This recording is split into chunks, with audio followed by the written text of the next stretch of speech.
چمن وزیر قصه هغه لا ختمه نه وه چې دا کم تصویر تاسو ته ښکاري دا پوجي ځوان چې کم دی او ډېر زیات کم عمره دی د ده په هکله باندې څه څه ویلی کېږي په سوشل میډیا او په اصل کې حقیقت څه دی. لکه په سوشل میډیا دا مختلف قسمه خبرې پسې کېږي. غټه خبره چې دا هغه پکې دا کېږي چې آیا د دې سره داسې جنسي زیاتېدی شوی او د هغې نه پس چې کم دی وایي دا ولګېدو خپل ځان هغه یې مړ کړو.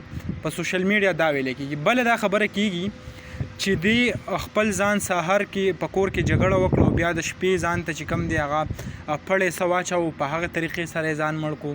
خو حقیقت دا رنګې دی چې دا څه د بیمارۍ له سببه چې کم دی هغه وفات شوی دی د یو د کورنۍ کومه وینا چې ده او د هغې نه پس وایي بیا د دې کوم مخالفین چې دي هغه رالیږېدلي دي او د دې په هکله باندې غلط پوسټونه هغه شیر کوي وایي چې آیا د دوی سره داسې چل شوی نو د هغې وجې نه هغه مړه دي. حالانکې د دې کم صحیح حقیقت دا دی چې د کم بیمارۍ د وجې هغه وفات شوی دی د کورنۍ او د مور او پلار او د هغو چې کومه وینا ده. نو فضول چې کم دی داسې الزام یا داسې نور څه پسې لګول نه دي پکار. نو دغه لنډه شان ویډیو ما غوښته تاسو سره معلومات شریک کړم او تاسو ته کوم حقیقت چې دی هغه ورسي. انشاءالله بل ویډیو کې ملایو. الله حافظ.